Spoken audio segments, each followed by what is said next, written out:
ได้มาเจอพี่แจ๊คอีกครั้งหนึ่งนะครับครับบ้านที่มาดูวันนี้ฮะก็ยังเป็นบ้านคอนกรีตหล่อในที่นะพี่ใช่ครับหล่ออีกแบบนึงก็เป็นความหล่ออีกแบบนึงใช่ครับใช่แล้วเนี่ยพอเราเห็นอย่างบริเวณทางเข้าด้านหน้าตรงนี้เนี่ยโอ้พอแสงมันสาดลงมาบนผนังคอนกรีตมันก็ดูเท่นะพี่ใช่ฮะเป็นคาแรคเตอร์หลักของคอนกรีตเขาเล่นกับแสงได้ดีครับซึ่งจริงๆถ้านับกันผมมีโอกาสไปถ่ายบ้านที่พี่ออกแบบว่าจะมีบ้านของพี่หมงใช่ไหมครับพี่ก็คือมีเล่าให้ผมฟังว่ามีการใช้แบบเหมือนบทเรียนหรือว่าโน้ตฮาวจากการที่เราได้เรียนรู้จากหลังนั้นมาใช้ในการสร้างหลังนี้เหมือนกันใช่ครับหลังแรกก็เป็นเรื่องของความใหม่เนาะเราก็ประสบการณ์น้อยเราก็ได้เรียนรู้วิธีการ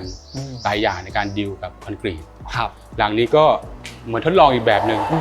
ก็ใช้โน้ตฮาวเก่าแล้วก็สร้างโจทย์ใหม่ขึ้นมาครับหลังนี้ก็จะเป็น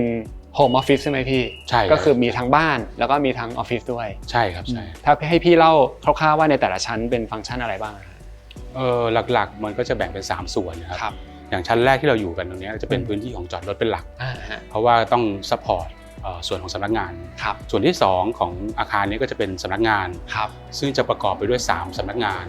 ทำตัดต่ออีกอันนึงเป็นเรื่องของห้องอัดเสียงส่วนพื้นที่นึงเป็นพื้นที่ให้เช่าและส่วนสุดท้ายของอาคารคืออยู่ด้านบนสุดเป็นบ้านพักอาศัยของเจ้าของอาคารครับซึ่งที่ดินตรงนี้เนี่ยมันประมาณแค่70 ตารางวานะ70 ตารางวาแต่ว่าก็คือทำออกมาเป็นอาคารที่พื้นที่สอยเนี่ยประมาณ900 ตารางเมตรครับก็ค่อนข้างเต็มที่เหมือนกันนะฮะใช่ทีนี้ถ้าให้บอกเบื้องต้นก่อนว่าตัวโครงสร้างของอาคารเนี่ยมันถูกคิดมาเป็นยังไงบ้างด้วย requirement ของเขาเนี่ยจำนวนฟังก์ชันค่อนข้างเยอะ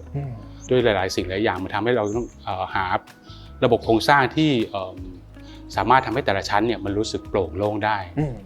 เราก็เลยมาสรุปจบด้วยการที่ใช้เป็นลักษณะเป็น flat slab อย่างที่เห็นเนี่ยก็คือเป็นพื้นไร้คาน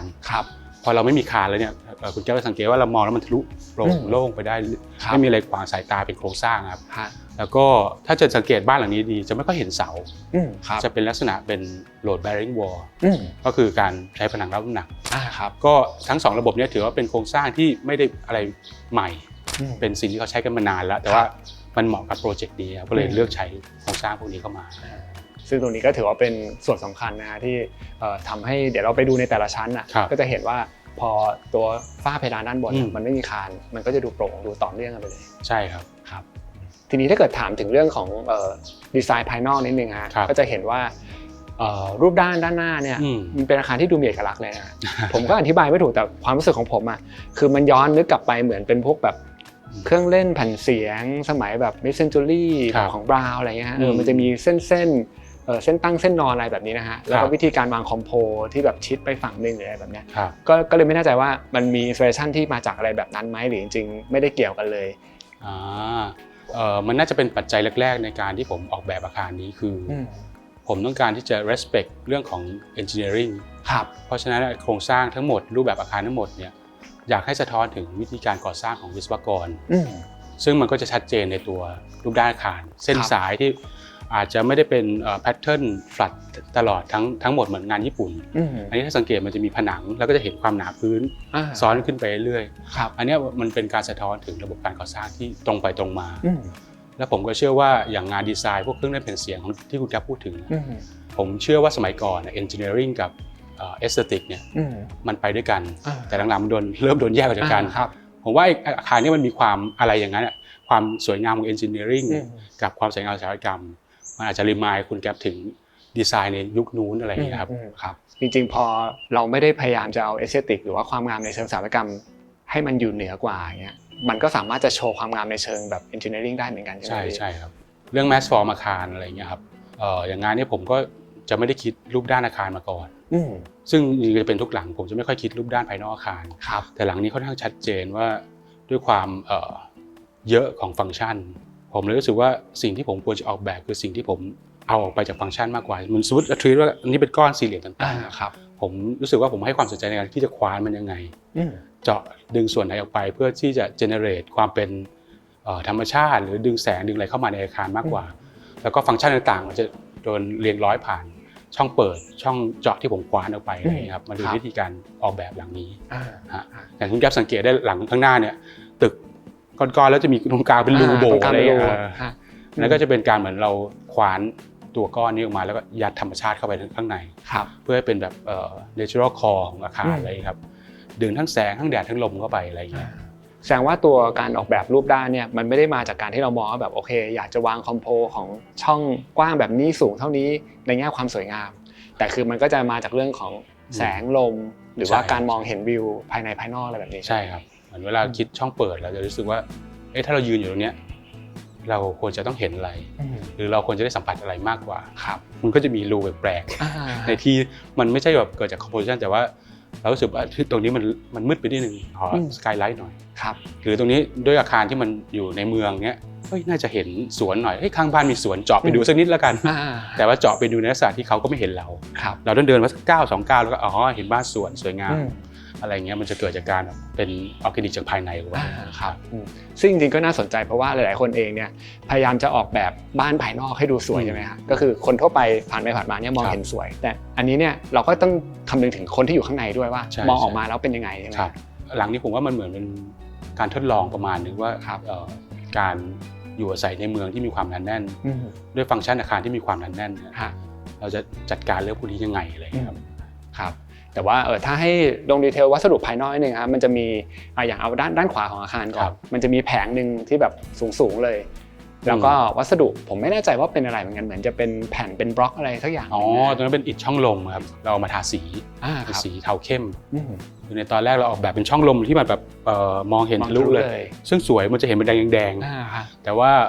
มันเป็นตำแหน่งของโถงบันไดด้วยใช่ครับแต่ว่ามันก็พอเรามาคำนึงถึงการใช้งานตรงนั้นมันจะเป็น circulation หลักถ้าเกิดเราเปิดโล่งมากมันก็จะฝนอาจจะเข้าอะไรอย่างเงี้ยก็เลยถ้าสังเกตจากภายนอกตรงนี้จะเป็นเกล็ดที่มันฝนเข้าไม่ได้แล้วก็ที่ปลายสุดด้านบนเหนือไอ้บล็อกช่องลมนะผมก็ใช้ glass box ช่วยในเรื่องของแสงสว่างที่เข้าจากโถงบันไดแล้วก็ทำให้แมสด้านบนมันดูลอยขึ้นนิดนึงอย่างนี้ครับซึ่ง glass box เดี๋ยวเราก็จะเห็นในอีกหลายๆส่วนของบ้านเลยนะใช่ครับใช่เดี๋ยวให้พี่แจ็คพาขึ้นไปดูชั้น2ต่อนะครับแต่จะเห็นว่าเหมือนมีทางขึ้น2ฝั่งนะฮะอันนี้แตกต่างกันยังไงบ้างฮะด้วยโจทย์ของโครงการนี้มันจะเป็นทั้งที่พักอาศัยและสำนักงานใช่ไหมครับสิ่งหนึ่งที่เราคอนเซิร์นมากแล้วก็ลูกค้าคอนเซิร์นมากคือการแยกความเป็นส่วนตัวความเป็นสำนักงานจากกันซึ่งอันนี้ก็ชัดเจนว่าตัวลิฟต์เนี่ยจะเป็นสำหรับของผู้อยู่อาศัยเจ้าของบ้านนะก็คือของเจ้าของบ้านแล้วก็คือขึ้นอยู่เนี่ยก็ชูดขึ้นมาถึงบ้านแกได้เลยส่วนนี้จะเป็นทางหลักของคนมาสำนักงานแต่ตรงนี้ก็สามารถใช้ในบางกรณีที่คนมาสำนักงานแล้วก็อาจจะเดินไม่สะดวกก็สามารถใช้ลิฟต์ตัวนี้ได้ครับแต่ถ้าเป็นพนักงานสตาฟทั่วไปก็ขึ้นทางนี้ได้เลยมันก็จะเหมือนเป็นการตัดจบของเรื่องบ้านกับสำนักงานให้ออกจากกันตั้งแต่ทางขึ้นเลยครับโอเคฮะเดี๋ยวให้แจ็คพาไหมครับได้ครับผม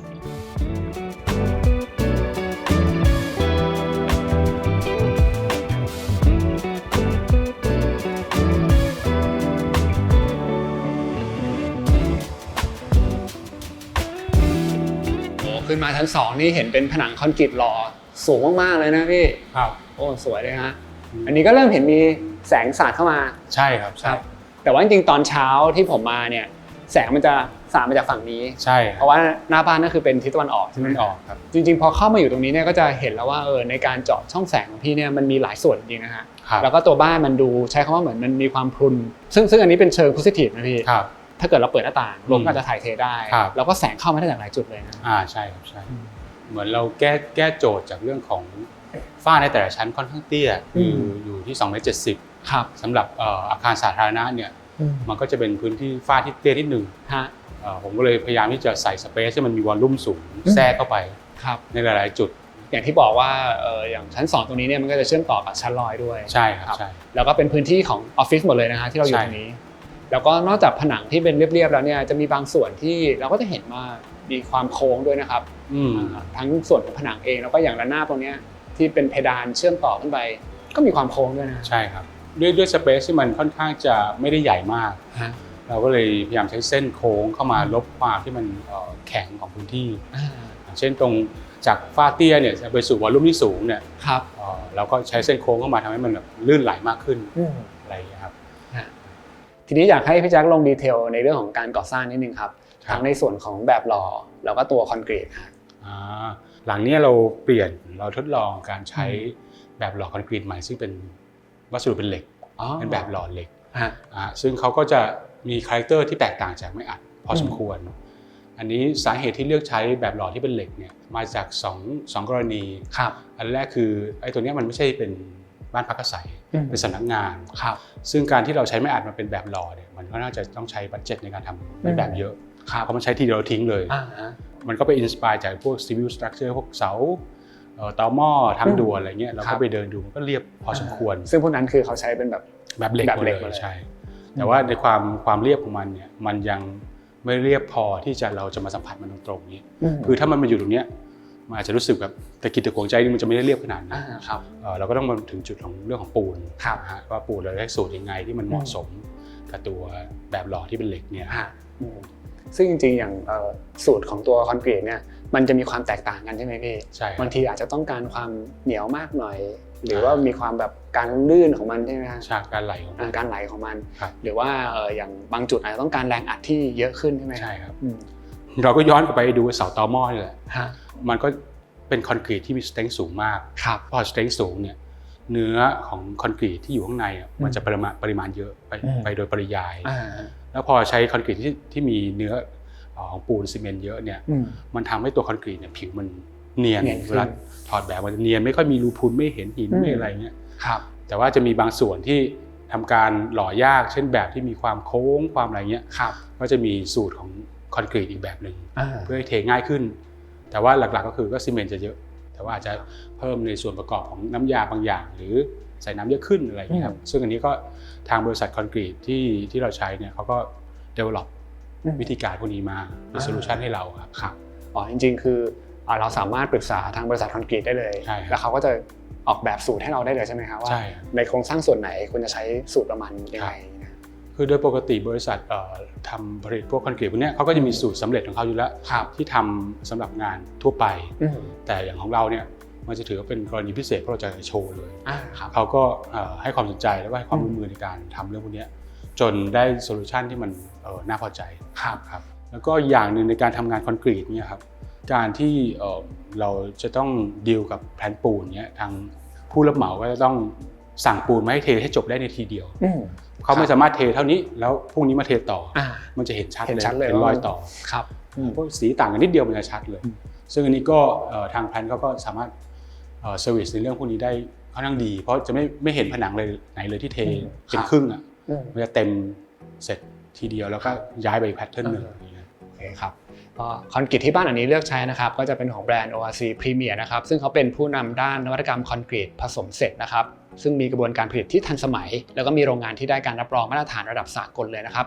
ORC Premier เนี่ยไม่ได้มองว่าตัวเองเป็นเพียงแค่ผู้ผลิตเท่านั้นนะครับแต่เขายังเป็นพาร์ทเนอร์ร่วมกับสถาปนิกแล้วก็ผู้รับเหมาอีกด้วยนะครับเขาสามารถที่จะออกแบบแล้วก็ผลิต Mix Design ที่เฉพาะเจาะจงสำหรับบ้านแต่ละหลังได้เลยนะครับอย่างบ้านหลังนี้เนี่ยคอนกรีตที่เราเห็นเนี่ยไม่ได้มีเพียงแค่สูตรเดียวนะครับแต่เขาใช้สูตรที่แตกต่างกันทั้งหมดถึง5สูตรครับไปตั้งแต่คอนกรีตที่ไว้สำหรับการเทโครงสร้างพื้นฐานทั่วไปนะครับแล้วก็คอนกรีตที่มีการเพิ่มในส่วนของตัวแรงอัดเพื่อให้สามารถรองรับได้อย่างดีเลยนะครับอย่างบางจุดนี่ก็จะรองรับได้มากถึง380 KSC เลยครับแถมด้วยดีไซน์ของบ้านหลังนี้เนี่ยมีพื้นที่ที่เข้าถึงยากครับก็เลยมีการเตรียมคอนกรีตสำหรับงานปั๊มที่ปรับค่าความยุบตัวหรือว่าสลัมให้อยู่ที่ระดับ 10-12 เซนติเมตรครับเพื่อให้เนื้อคอนกรีตเนี่ยไหลตัวได้ดีเยี่ยมเข้าถึงทุกซอกทุกมุมของแบบหล่อเลยครับแล้วก็ยังมีคอนกรีตโครงสร้างกันซึมสำหรับพื้นที่ที่ต้องสัมผัสความชื้นด้วยนะครับก็ถือเป็นดีเทลในการก่อสร้างที่ละเอียดเลยละครับสิ่งที่ทำให้คอนกรีตจากแบรนด์ ORC Premier แตกต่างจากแบรนด์อื่นก็คือความแม่นยำในอัตราส่วนผสมที่ถูกควบคุมด้วยระบบคอมพิวเตอร์นะครับทำให้คอนกรีตของเขาเนี่ยมีกำลังอัดที่สม่ำเสมอเกินกว่ามาตรฐานของบ้านพักอาศัยทั่วไปครับนอกจากนั้นทาง ORC Premier เนี่ยเขายังมีการใช้น้ำยาผสมคอนกรีตประเภทลดน้ำและหน่วงการก่อตัวคอนกรีตจึงเทง่ายไม่แยกตัวแล้วก็ลดปัญหาการเกิดโพรงอากาศหรือว่ารอยร้าวในเนื้อคอนกรีตเมื่อแห้งตัวด้วยครับและจุดเด่นสุดท้ายที่สำคัญที่สุดสำหรับส่วนของฐานรากและพื้นที่เสี่ยงต่อน้ำเขาจะใช้คอนกรีตกันซึมที่มีความหนาแน่นสูงเป็นพิเศษช่วยปิดกั้นรูพุนในเนื้อคอนกรีตป้องกันไม่ให้น้ำและความชื้นซึมผ่านเข้าไปทำลายเหล็กเสริมด้านในครับอีกเรื่องที่อยากพูดถึงก็คือการใส่ใจในเรื่องของความยั่งยืนนะครับคอนกรีตจาก ORC Premier เนี่ยจะได้การรับรองฉลาก CFP นะครับในกระบวนการผลิตของเขาเนี่ยจะเลือกใช้ปูนซีเมนต์ไฮดรอลิกนะครับเพื่อลดอัตราส่วนของปูนเม็ดครับแล้วก็จะทำให้สามารถลดการปล่อยก๊าซคาร์บอนไดออกไซด์ไปได้นะครับและที่สำคัญคือช่วยลดความร้อนสะสมในขณะที่คอนกรีตเซตตัวอีกด้วยครับคอนกรีตแบรนด์ ORC Premier พร้อมให้บริการครอบคลุมพื้นที่กรุงเทพและปริมณฑลนะครับโดยมีระบบการจัดคิวที่แม่นยำคำนวณเวลาการเดินทางตั้งแต่ออกจากแพลนจนถึงหน้าไซต์งานเพื่อให้คอนกรีตเนี่ยยังคงความสดใหม่ ค่าสลัมไม่คลาดเคลื่อนแล้วก็พร้อมเททันทีครับนอกจากนั้นจะมีทีม Quality Control นะครับที่พร้อมตรวจสอบแล้วก็ให้คำแนะนำหน้างานด้วยนะครับใครที่สนใจสามารถติดต่อไปได้ตามช่องทางที่ผมขึ้นให้บนหน้าจอรวมถึง description ใต้คลิปนะครับ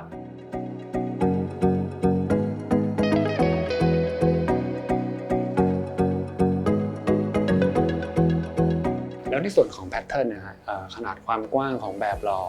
พี่ดีไซน์ไว้ยังไงบ้างนะว่าให้มันมีระยะห่างยังไงครับตรงเนี้ยมันจริงๆไอ้ตัวแพทเทิร์นของคอนกรีตที่ทั้งหมดเนี่ยมันเป็นตัวกำหนดสัดส่วนของบ้านนี้ทั้งหมดเลยด้วยซ้ำไปเพราะว่ามันเป็นเหมือนระบบโมดูล่าไอ้แพทเทิร์นที่เราเห็นเนี่ยมันก็คือ90 คูณ1.80 เมตรเป็น1:2ในแต่ละชั้น floor to ceiling เราก็จะ3แพทเทิร์นก็2.7 เมตรพอดีไอ้ตัวนี้จะใช้ในการคำนวณหรือออกแบบส่วนอื่นๆตามไปอาจจะมีปรับ adjust เล็กน้อยในบางส่วนที่มันไม่ลงตัวในเรื่องของความกว้างของหน้าที่ดินอะไรอย่างเงี้ยแต่โดยหลักมันก็จะเป็น90 คูณ1.80 เมตรครับแล้วก็รูพวกนี้ก็จะเว้นเข้ามา30 เซน30 เซนก็ห่าง60ครับอะไรอย่างเงี้ยซึ่งจริงๆแล้วสมมติถ้าผมอยากทำแบบที่ไม่ใช่90 คูณ 1.80 เมตรก็ได้เหมือนกันใช่ไหมพี่ได้ครับคือในส่วนของแพทเทิร์นที่เป็นแบบเหล็กเนี่ยค่อนข้างจะ flexible กว่าไม้อัดนิดหนึ่งเพราะไม้อัดเขาจะมีเมตร20 คูณ 2.4 เมตรเป็นของเขาอยู่แล้วมันก็ควรจะเริ่มจากตัวนั้นเพื่อ loss ของ material น้อยที่สุดแต่พอเป็นเหล็กเนี่ยเรากำหนดขนาดได้เลยเพราะเหล็กเขาคือเอาแผ่นเหล็กมาตัดเป็นแผ่นเนี้ยแล้วก็ประกอบก็เป็นแบบชุดใหญ่จริงๆอย่างถ้ามองดูผมจะเห็นว่าในบางส่วนเช่นด้านนี้ฮะที่มันเป็นผนังส่วนที่โค้งขึ้นไปกับตรงนี้เนี่ยเหมือนสีมันจะมีความแตกต่างกันด้วยพี่ก็มันมาจากตัวสูตรของเขาใช่แต่ตัวที่มีผลต่อสีคอนกรีตจริงๆเนี่ยเรื่องทรายเพราะฉะนั้นการที่จะทำโครงการนี้เราต้องคุยกับทางแพลนว่าในส่วนที่เราจะทำเนี่ยขอทรายจากแหล่งเดียวเท่านั้นเพราะว่าทรายเนี่ยจะมีผลกับสีปูนชัดเจนที่สุดเป็นพิกเมนต์สีอยู่ในนั้นเพื่อให้มันกลมกลืนไปทั้งหลังใช่ครับแต่ว่าก็จะมีบางครั้งบ้างที่เขาไม่สามารถไปได้คิวบอร์ดทรายเดิมก็อาจจะมีที่คุณแก้เห็นว่าสีมันต่างอะไรบ้างมันก็จะเราก็จะสอบถามเขามันพอดีทรายบอร์ดนี้มันคิวไม่ได้จริงแต่เขาก็พยายามคอนโทรลให้เราให้ได้ให้หมดจะมีนิดๆหน่อยๆซึ่งแบบอาจจะเป็นงานเก็บงานทำส่วนเล็กๆอะไรอย่างเงี้ยอย่างสมมติถ้าผมเห็นแล้วมันออกจะมีความเหลืองๆมากกว่าเนี่ยก็คืออาจจะทรายมาจะเข้มกว่าอะไรอย่างเงี้ยใช่ไหมสีทรายคนละบ่อมีแร่ธาตุบางอย่างในนั้นอะไรอย่างเงี้ยหรือจริงๆผมก็ไม่แน่ใจว่าแสงแดดอาจจะมีผลด้วยหรือเปล่าใช่เวลาเรามองคนละระนาบกันแล้วไม่ต่างใช่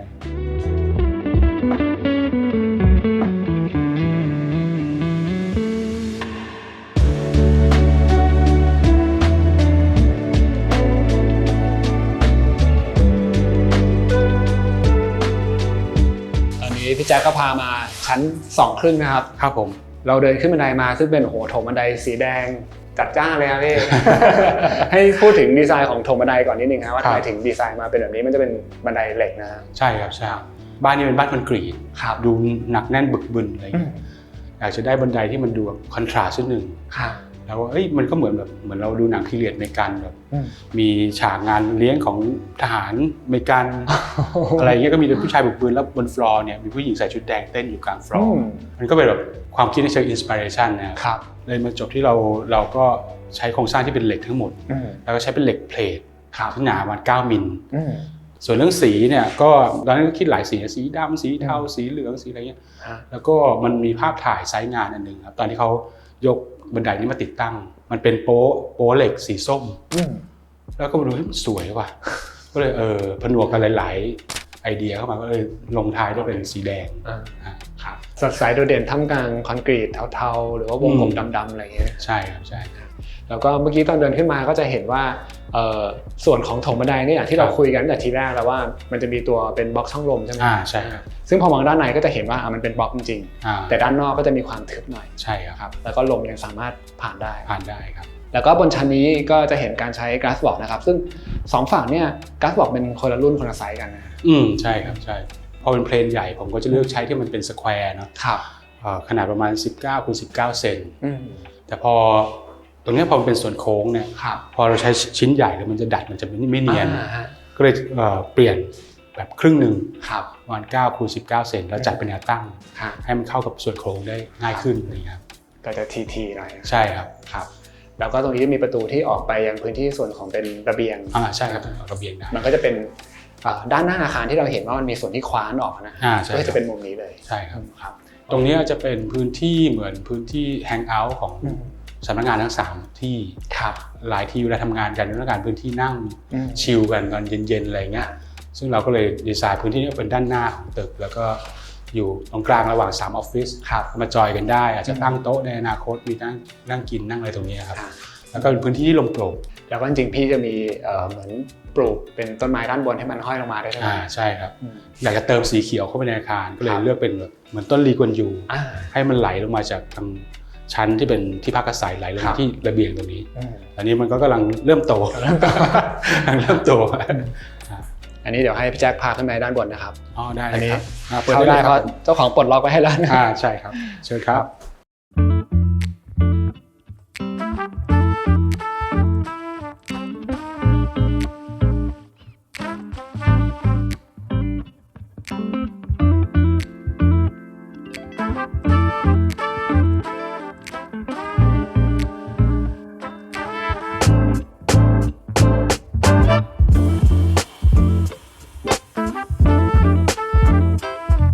ตอนนี้ก็ขึ้นมายังโซนพื้นที่บ้านพักอาศัยแล้วนะครับแล้วก็มีพี่ป้องนะครับซึ่งเป็นเจ้าของบ้านมาร่วมพูดคุยด้วยนะครับต้องบอกว่าผมรู้สึกว้าวเหมือนกันนะพี่จากตอนแรกเนี่ยเราอยู่ในพื้นที่ที่เป็นโซนออฟฟิศนะฮะพอขึ้นมาส่วนของชั้นพักอาศัยเนี่ยดันกลายว่าเราเจอพื้นที่คอร์ตนะครับแล้วก็เป็นลักษณะของโซน outdoor ซึ่งถือว่ามีความน่าสนใจมากๆแล้วก็ในส่วนของ space เองเนี่ยก็จะเห็นว่ามันเป็นลักษณะเหมือนเป็น split level นะครับแบบขึ้นมาครึ่งชั้นแล้วก็นี่ขึ้นไปอีกครึ่งชั้นด้วยนะฮะ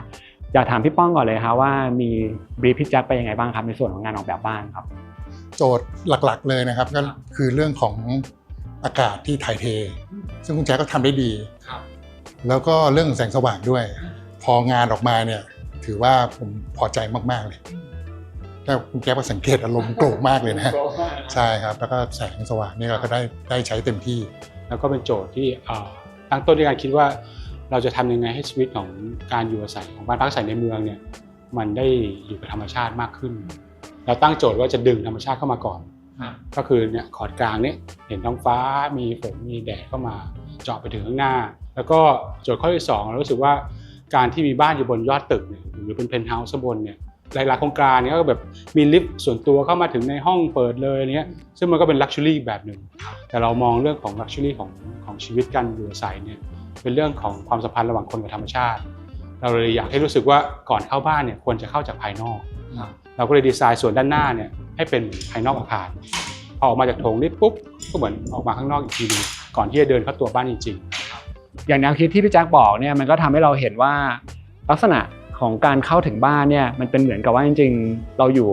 แบบออนกราวหรือว่าชั้น1เลยนะพี่คล้ายๆกับว่าจะได้สัมผัสกับเรื่องของธรรมชาติหรือความรู้สึก outdoor ก่อนที่จะเข้ามาภายในนะครับอย่างต้นไม้นี่เรียกมาเป็นต้นอะไรอะชื่อต้นตีนเป็ดฝรั่งคือพอดีทางคนขายเขาบอกว่ามันไม่ผลัดใบมันก็ดูแลง่ายซึ่งมันก็ดูแลง่ายจริงครับส่วนต้นไม้นี่ก็อยู่ในกระถางเลยใช่ไหมครับแล้วเรื่องของการระบายน้ำมีปัญหาอะไรยังไงไหมครับคือข้างใต้นี้เราไม่ได้ใส่เป็นดินไว้ครับเพราะกลัวเรื่องของน้ำหนักของดินจะเยอะเกินไปเราก็ทำเป็นโครงเหล็กแล้วก็เป็นตะข่ายแล้วก็ปูจีโอเทคไทแล้วก็โรยหินด้านล่างคือเป็นโล่งๆครับถ้าเกิดมีปัญหาอะไรแล้วแค่รื้อหินออกแล้วยกโครงเหล็กก็สวิตช์ได้อีกจุดหนึ่งที่มีความน่าสนใจคือส่วนของสกายไลท์ฮะให้พี่แจ็คเล่าให้ฟังนิดนึงครับว่าตรงนี้มันเป็นสกายไลท์ในส่วนไหนยังไงนะครับคือในตอนแรกที่ทำไว้ก็คือเพื่อที่จะดึงแสงจากด้านบนเข้ามาเพื่อให้ตัวล็อบบี้ข้างล่างมันดูมีความโดดเด่นมีอะไรอย่างนี้ครับก็ตอบโจทย์เรื่องแสงที่มันลงไปพอลงไปข้างล่างเนี่ยก็สว่างเลยเราก็ไม่ต้องเปิดไฟมากในช่วงกลางวันนะมันก็ทำให้ผมสามารถมองจากข้างบนได้ด้วยมองลงไปก็เห็นว่าความเคลื่อนไหวของทุกคนว่าเป็นยังไงบ้างเหมือนเป็นออปชั่นพิเศษขึ้นมาอีกนิดนึงเหมือนคอร์ดตัวนี้ก็ทำงานเป็นแกนหลักของบ้านถ้าอย่างที่คุณแก๊ปสังเกตเห็นก็คือจะเป็นคอร์ดอยู่ตรงกลางแล้วออปชั่นฟังก์ชันอื่นก็จะล้อมตัวคอร์ดนี้ไว้ครับแล้วมันก็เหมือนจะตัวรีคอนยูนั่นน่ะก็เหมือนจะส่งต่อเรื่องของกรีนจากตัวต้นไม้หลักลงไปสู่ออฟฟิศด้านล่างอะไรอย่างนี้ครับความต่อเนื่องเรื่องกรีนที่ไหลลงไปเลยครับ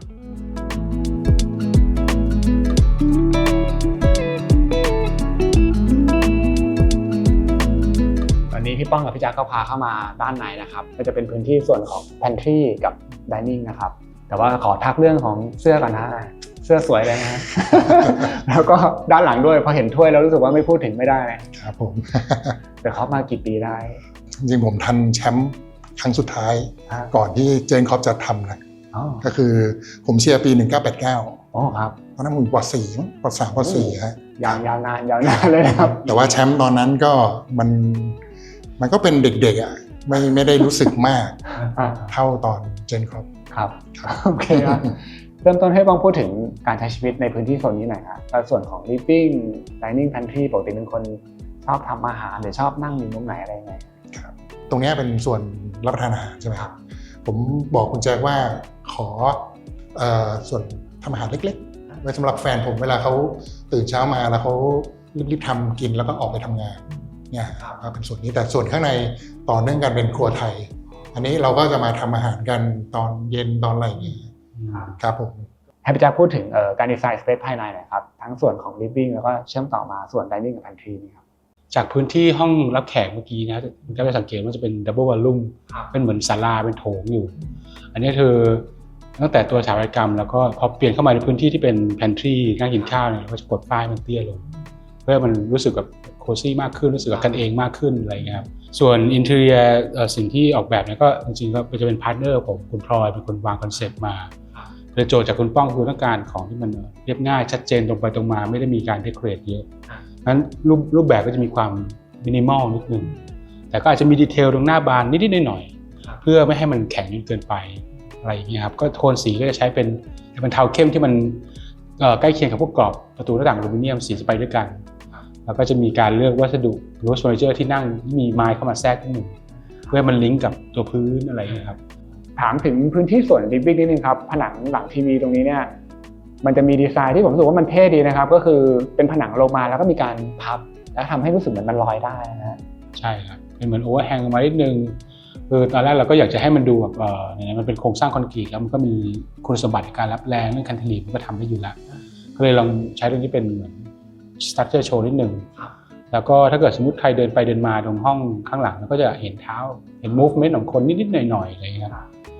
ก็เป็นดีไซน์ที่เป็นกิมมิคเล็กๆที่เสริมเข้าไปครับแล้วก็อีกจุดหนึ่งก็คือจะเห็นว่ามีเหมือนเป็นประตูบานเลื่อนที่เปิดออกไปด้านหลังได้นะครับตรงนี้ผมบอกคุณแจ็คว่าผมขอช่องตรงนี้ให้มันระบายลมหน่อยซึ่งทิศตรงนี้มันเป็นทิศใต้แล้วลมมันเข้าผมก็จะมานั่งตรงนี้ประจำมานั่งที่คุณแจ็คนั่งคือถ้าไม่ได้มีงานอะไรผมก็มานั่งตรงนี้แหละเปิดหน้าต่างไม่เปิดแอร์นะเปิดหน้าต่างสองด้านลมโฟล์เลยด้วยสเกลของสเปซที่มันเล็กลงมาเราก็บีบหน้าต่างให้มันเล็กลงตามสเกลของพื้นที่พอรูมันเล็กเนี่ยแล้วเราเปิดทางฝั่งด้านนู้นไม่ต้องใหญ่มากลมมันจะไม่ได้แรงสักเท่าไหร่ก็จะเป็นภาวะอยู่สบายตรงนี้ลมจะเอื่อยนิดนึงทั้งวันอะไรเงี้ยครับ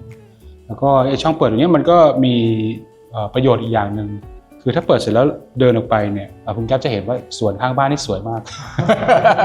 ก็จะเป็นมุมแบบพักสายตาเพราะว่าข้อจำกัดคือเราไม่สามารถสร้างสวนเขียวในบ้านเราได้ก็ต้องขโมยคนนู้นคนนี้หน่อยอะไรเงี้ยครับซึ่งพื้นที่ตรงนี้เองเนี่ยมันก็จะเป็นช่องว่างที่มันไปเชื่อมต่อกับด้านหน้าเมื่อกี้ตอนที่เราเดินเข้าบ้านมาจะเห็นว่ามันมีช่องว่างที่มันทะลุกันได้นะครับใช่จะมีรูเล็กๆเหมือนช่องแมวช่องหมารอดตรงนี้ก็เป็น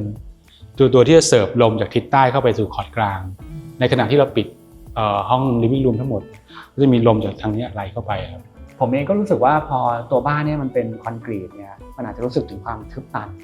แต่ว่าพอเรามีการเจาะในหลายๆส่วนเนี่ยมันทำให้บ้านมันดูโปร่งหรือว่าดูเบาขึ้นได้ด้วยใช่ครับรวมถึงสกายไลท์ด้านหลังเนี่ยเราก็ต้องการที่จะในนี้มันเตี้ยนิดนึงก็ขอมีแสงหยอดด้านหลังให้มันรู้สึกว่าไม่จมจนเกินไปอะไรอย่างเงี้ยครับนอกจากตัวสกายไลท์นี้แล้วเนี่ย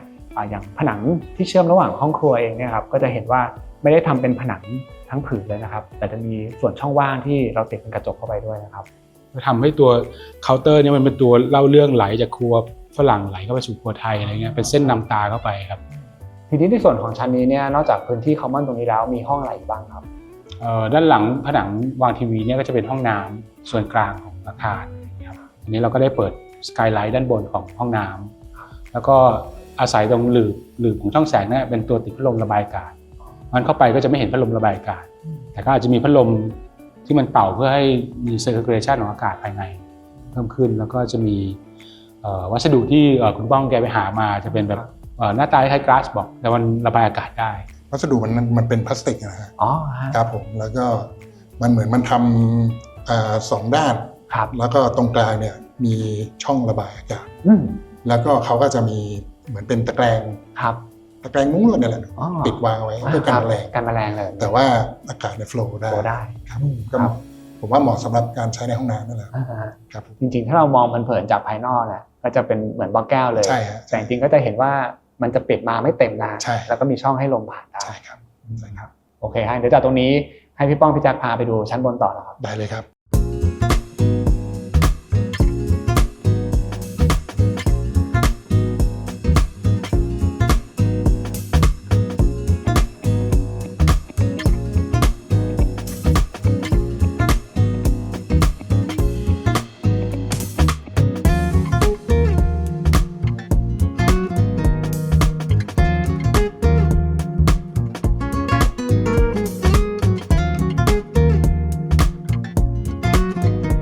ก็ขึ้นมาที่ห้องนอนแล้วนะครับเดี๋ยวเริ่มจากให้พี่ป้องเล่าให้ฟังก่อนเลยครับว่าตอนแรกบรีฟพี่แจ็คไปไงครับห้องนอนมีความต้องการอะไรเป็นพิเศษไหมฮะก็คือคอนเซ็ปต์เดิมฮะก็คือขอให้แสงเข้าได้แต่อาจจะไม่เยอะมากครับแล้วก็อากาศก็ถ่ายเทเหมือนเดิมอันนี้อีกข้อหนึ่งก็คือขอเทควิวต้นไม้ด้วยครับซึ่งจริงๆพอตัวบ้านมันเป็นล้อมขอดอยู่มันก็จะมองเห็นต้นไม้อยู่แล้วนะใช่ครับใช่อันนี้ก็จะเป็นต้นตีนเป็ดฝรั่งที่เราเห็นตั้งแต่ทีแรกเลยครับแล้วก็ห้องนอนจริงก็ค่อนข้างจะเรียบง่ายนะครับทีวีตรงนี้ไม่เห็นแต่ว่ามาเห็นว่าตรงนี้มีเป็นโปรเจคเตอร์นะครับซึ่งก็อันนี้ผมก็บอกคุณแจ็คไว้ตั้งแต่ต้นเหมือนกันก็จะเห็นว่ามีปลั๊กตรงนี้ด้วยครับตรงกลางอันนี้คือวางแผนไว้แต่แรกแล้วครับอันนี้ก็คือมันจะยิงขึ้นตรงนี้แล้วก็ใช่เราก็นอนดูเลยครับถามพี่แจ็คถึงเรื่องการออกแบบเพิ่มเติมอย่างฝั่งนี้เนี่ยมันจะมีเป็นหน้าต่างนะครับซึ่งมันเป็นหน้าบ้านแล้วแต่พี่แจ็คก็ยังเจาะแล้วก็มีวิธีจัดการเรื่องความเป็นส่วนตัวยังไงครับพอเรามาอยู่ในพื้นที่ที่ค่อนข้างเป็นเมืองแล้วก็พื้นที่เราค่อนข้างแคบเนี้ยก็เลยไม่อยากให้เปิดไปแล้วเสียความเป็นส่วนตัวก็เลยสร้างผนังอีกชั้นหนึ่งเป็นดับเบิลเลเยอร์ด้านหน้าคือตอนนี้ก็จะได้แค่แสงกับลมแต่ว่ามันก็จะไม่มีใครมองเข้ามาเห็นเราครับแล้วก็อย่างด้านบนเองเนี่ยมันจะไม่ได้เป็นแบบสลับแล้วใช่ไหมฮะใช่ครับที่ห้องนี้ก็ใช้เป็นหลังคาเมทัลชีทเพราะว่า1คือเราคงจะไม่ได้โชว์ทองพื้นแล้วเพราะว่าเป็นส่วนนอนก็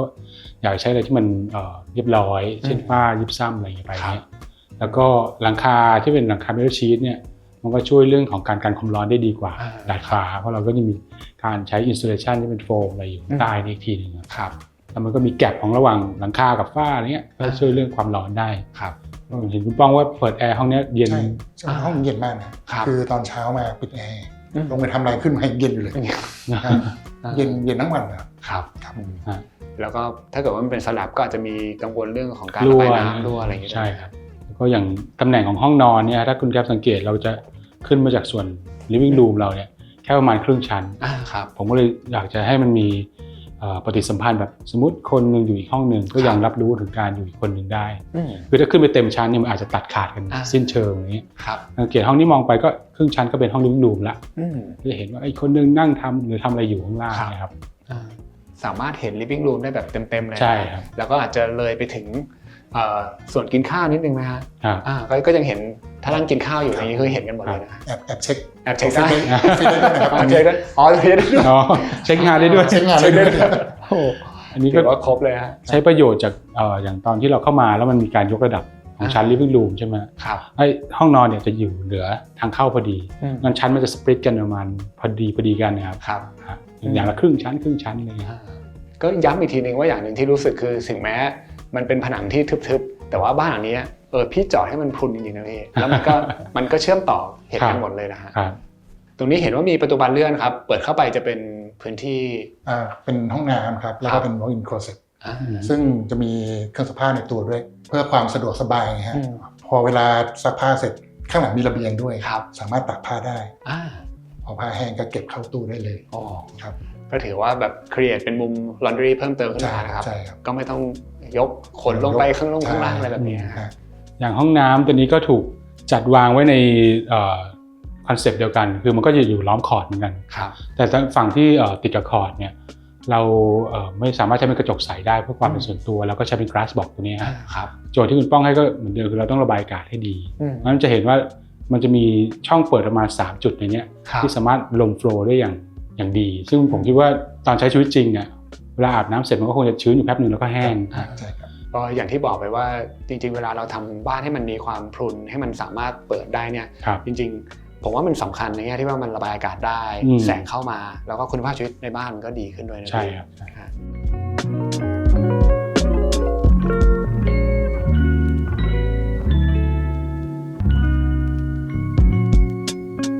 พี่นุ่นแนะนำตัวนิดนึงครับพี่ ครับพี่นุ่นครับ ครับ พาราดอนวิทย์อุไรก็เป็น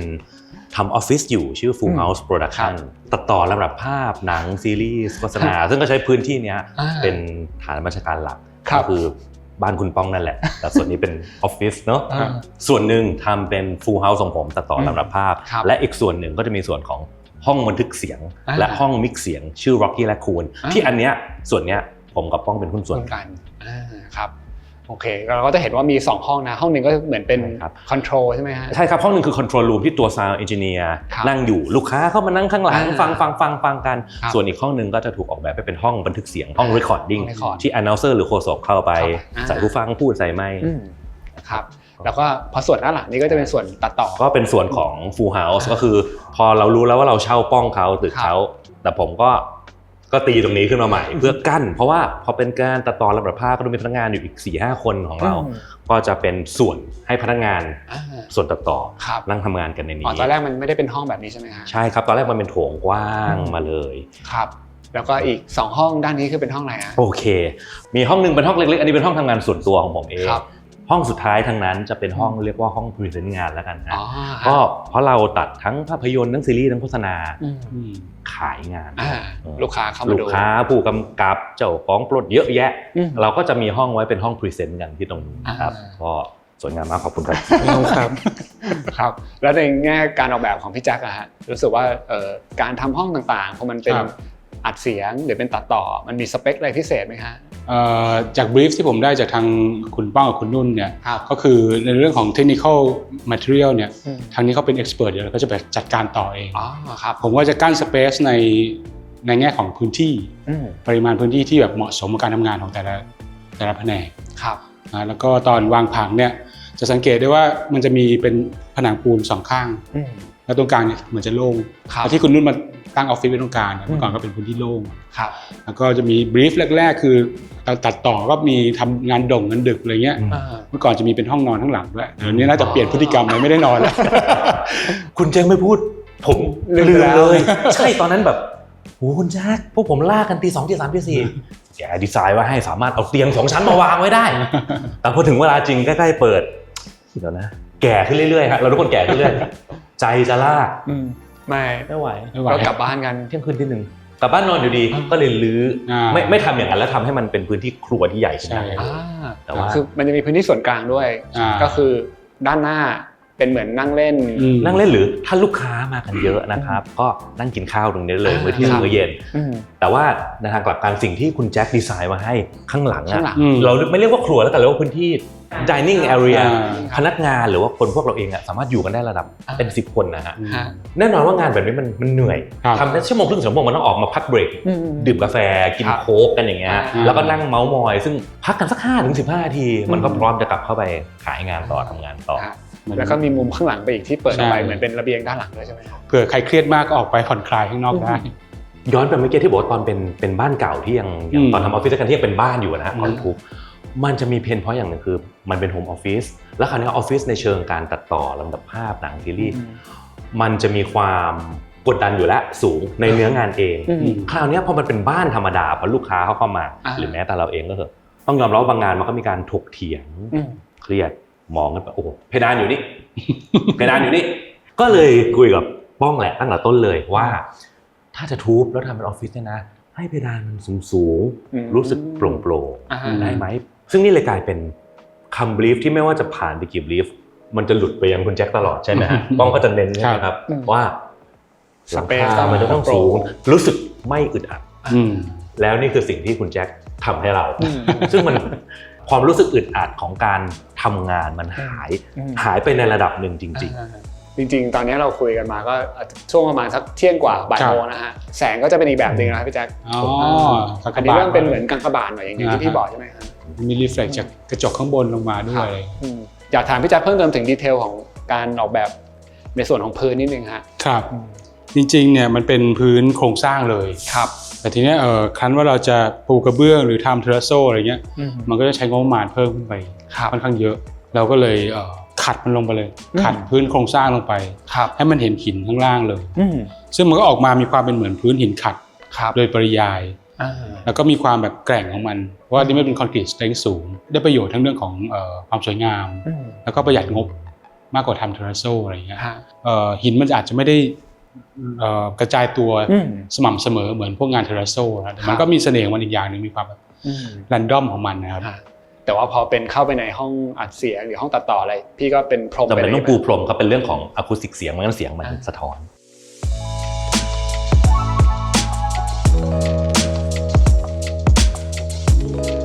ดูบ้านเรียบร้อยแล้วนะครับแล้วก็มาคุยกันปิดท้ายที่บริเวณระเบียงชั้น2 ครึ่งนะครับอยากถามพี่ป้องนิดนึงครับว่าพอได้เข้ามาอยู่บ้านหลังนี้แล้วเนี่ยมีมุมมองอะไรที่อยากแชร์บ้าง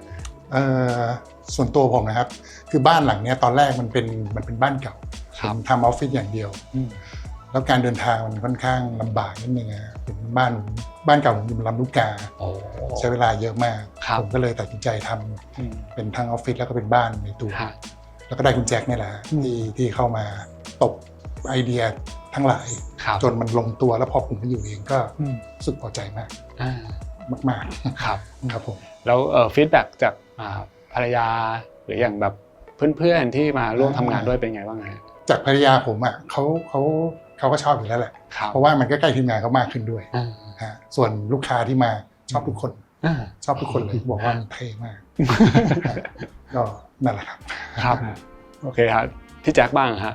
ก็อย่างโปรเจกต์นี้เราก็จะเป็นเรื่องของการที่เราอยากจะทดลองเรื่องของการที่คนจะมีชีวิตอยู่ในเมืองกับฟังก์ชันที่หนาแน่นยังไงเพราะงั้นสิ่งที่เราตั้งโจทย์และเราโฟกัสเนี่ยไม่ใช่การออกแบบพื้นที่ใช้งานเป็นหลักแต่ผมโฟกัสในพื้นที่ที่เราจะคว้ามันออกไปมากกว่าว่าเราดึงพื้นที่ออกมาส่วนนี้ออกมาเนี่ยมันจะส่งผลหรือเจเนเรตอะไรบางอย่างให้กับฟังก์ชันรอบๆนั้นบ้างก็เป็นจุดเริ่มต้นในการคิดงานแล้วก็อย่างที่คุณแก๊ปตั้งข้อสังเกตว่าบ้านมันพลุนมันก็เป็นเรื่องเกี่ยวกับว่าเราไม่ได้คอมโพสว่าหน้าต่างตัวนี้วางแล้วสวยแต่เรารู้สึกว่าการจะเปิดช่องเปิดในอาคารหลังนี้มันต้องมีความหมายเปิดตรงนี้เพื่ออะไรเพื่อเห็นวิว2เพื่อตรงนี้ต้องเปิดเพื่อรับลมตรงนี้เปิดเพื่อรับอากาศตรงนี้เปิดเพื่อรับฝนเป็นการดึงธรรมชาติเข้ามาถึงผู้ใช้สอยจริงๆไม่ใช่แค่มองเห็นสัมผัสได้ด้วยความชื้นความเย็นอะไรของลมโดยตรงรวมถึงปฏิสัมพันธ์ระหว่างคนใช้สอยในอาคารมันจะเหมือนแบบพื้นที่หลายพื้นที่เราออกแบบไว้ให้คนสามารถมองเห็นกันและกันได้แต่เขาขยับตัวนิดเดียวเนี่ยเขาก็จะเป็นส่วนตัวมันเป็นความสัมพันธ์ที่แบบมีความส่วนตัวแต่ไม่ปิดล้อมแล้วยังรับรู้ถึง presence ของอีกคนนึงอยู่อย่างเงี้ยผมรู้สึกว่าผมชอบความสัมพันธ์แบบนี้ก็เลยเป็นโปรเจกต์ที่เราทดลองและทำงานเกี่ยวกับเรื่องนี้เป็นหลักดีใจที่คุณป้องบอกว่าชอบแสดงว่าเราทดลองแล้วสำเร็จในประมาณหนึ่งก็ถือว่าเป็นโปรเจกต์ที่ชอบครับ